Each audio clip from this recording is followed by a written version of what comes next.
Alors bonjour, cette fois-ci, je vous propose une vidéo. C'est une période intéressante de l'histoire de Montréal. C'est la période de la grande crise économique qui avait commencé en 1929, où les marchés boursiers s'étaient effondrés. Et à l'époque, c'est aussi, dans les années 1930, il n'y a pas d'assurance d'assurance chômage, il n'y a pas de.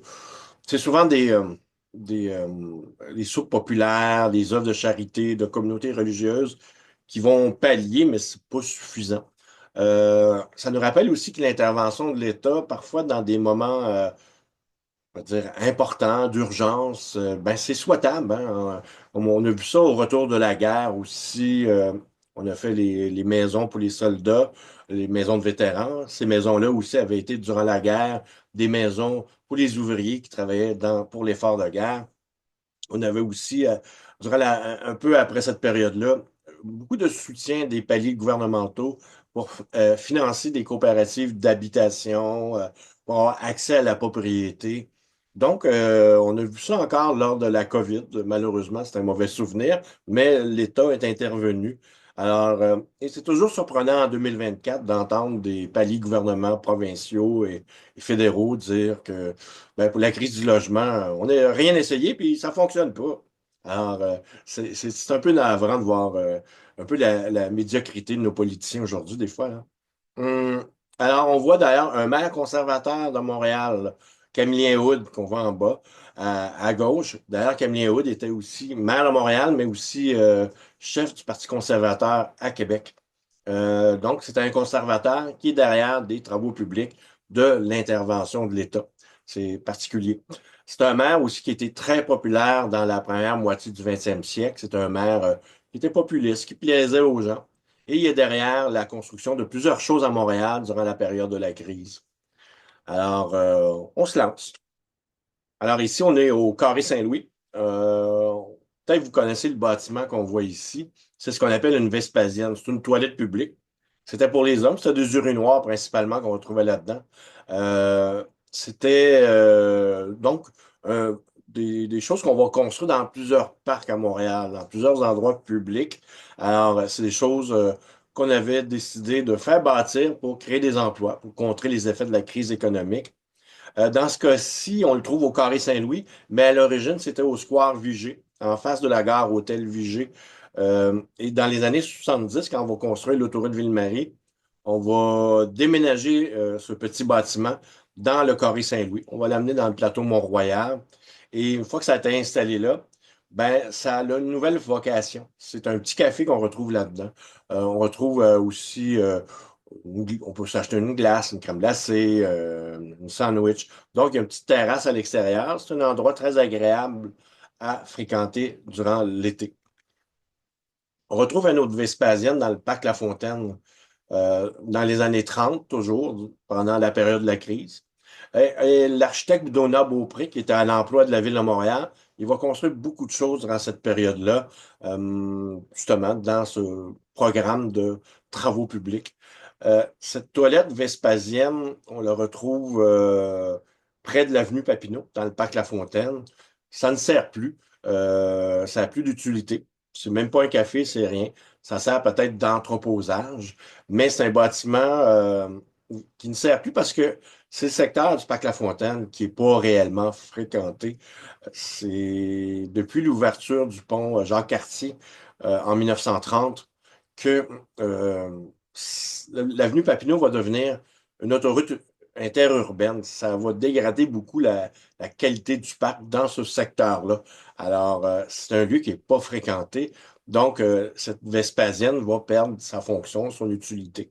Il y a eu des idées de faire des petits cafés comme au Carré Saint-Louis, mais l'étude suggère de ne pas aller dans ce sens, car c'est un coin qui n'est pas fréquenté et c'est dans le parc La Fontaine, on retrouve déjà des toilettes publiques et de la restauration dans le chalet et aussi dans le pavillon Calixa-la-Vallée.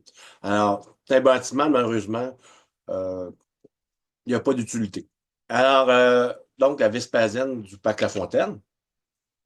On a aussi celle du parc Jeanne-Mance. qui est au coin du Lutte et Avenue du Pape, toujours donné à Beaupré. Ça ne sert plus parce qu'il y a des nouvelles toilettes depuis plusieurs années dans le parc Jeanne-Mance. Alors, ça aussi, c'est un bâtiment qui n'a plus d'utilité. En passant, il y en a plusieurs d'autres Vespasiennes à Montréal, là, je ne vais pas toutes les faire. Les adversaires politiques de Camillien Wood se moquaient un peu de lui. Il appelait ces toilettes-là non des Vespasiennes, mais il faisait un jeu de mots entre Vespasienne et Camillien. Il appelait ça des Camilliennes pour tourner en dérision le maire de Montréal. En passant, l'appellation Vespasienne, pardon, vient de l'empereur romain Vespasien, à qui certains disent on doit les toilettes publiques, les urinoirs publics lors de la période de l'Antiquité à Rome.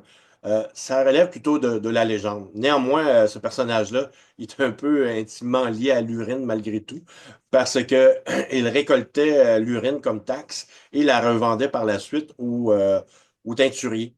Parce que pour teindre les tissus, parfois, il fallait les déteindre en premier et les teindre ensuite. Et dans l'urine, on retrouve de l'ammoniac qui permet de déteindre les tissus. Il y a des gens qui reprochaient à Vespasien de faire de l'argent avec de l'urine qui était donc un petit peu louche. Et Vespasien disait que bah, l'argent n'a pas d'odeur, hein, l'origine de cette expression.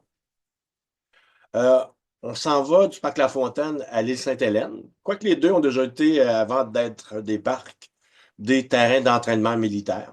Dans le parc, on retrouve encore des œuvres de Donat Beaupré. Ici, c'est la tour de Lévis. Beaucoup de gens qui pensent, bon, ça doit faire partie des installations militaires comme le vieux fort de l'île Sainte-Hélène, mais en fait, non. Quoique c'est intéressant, c'est en harmonie avec cette période-là. Mais en fait, ça date des années 30 encore. Alors, c'était une citerne d'eau pour approvisionner les abreuvoirs qu'il y avait sur l'île Sainte-Hélène à ce moment. Alors, on peut voir l'intérieur de la tour de Lévis avec des ouvriers qu'on voit en haut à gauche qui travaillaient donc pour ériger cette infrastructure.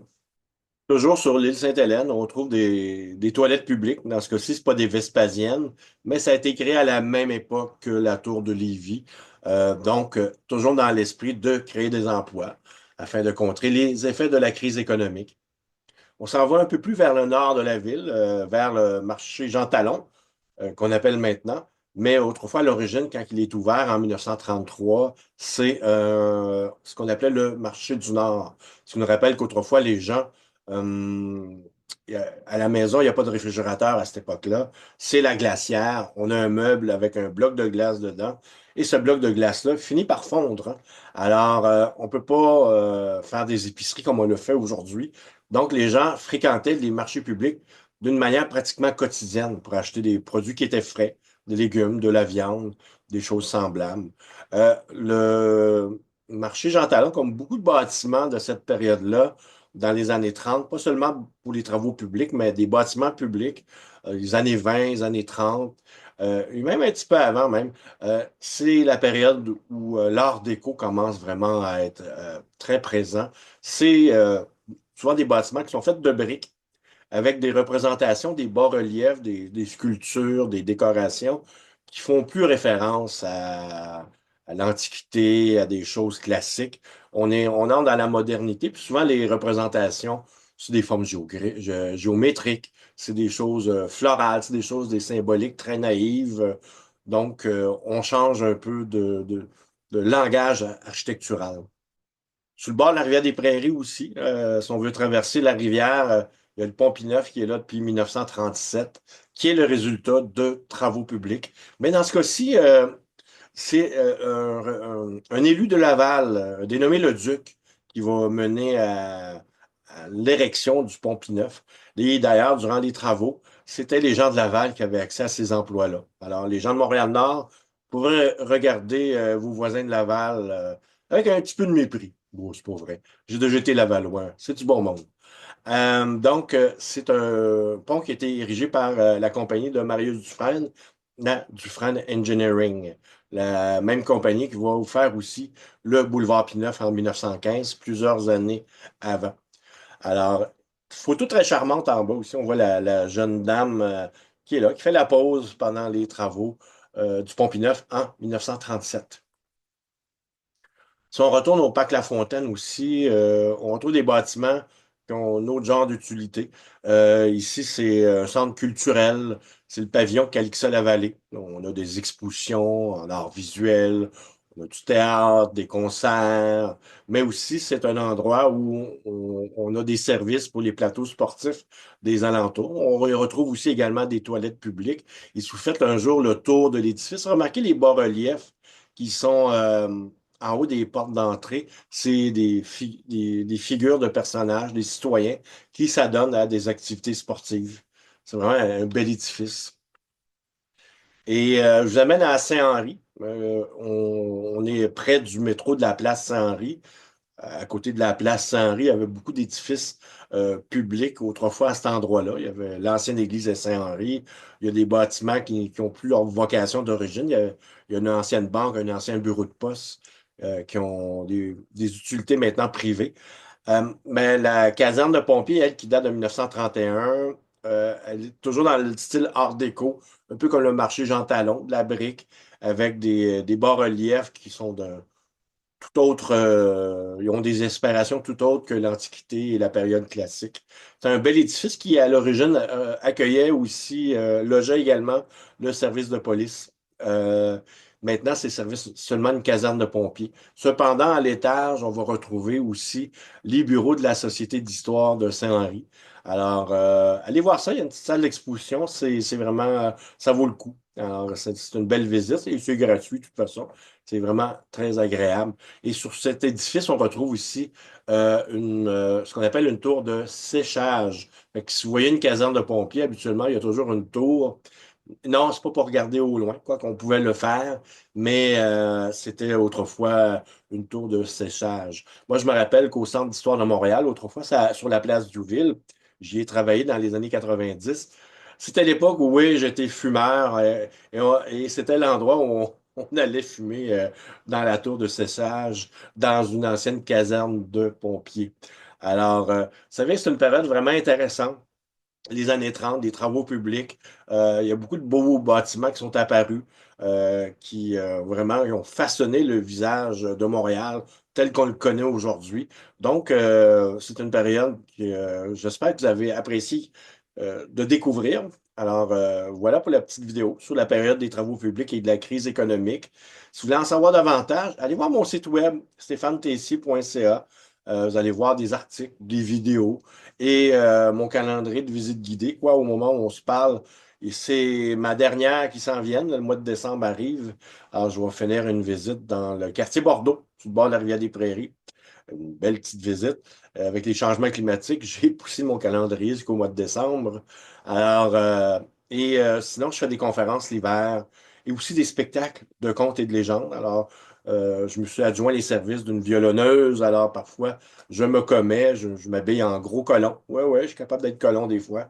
Alors, c'est des informations que vous allez pouvoir trouver sur ma page web à stéphanetessier.ca. Ben, j'espère que ça vous a plu. Salut. Merci.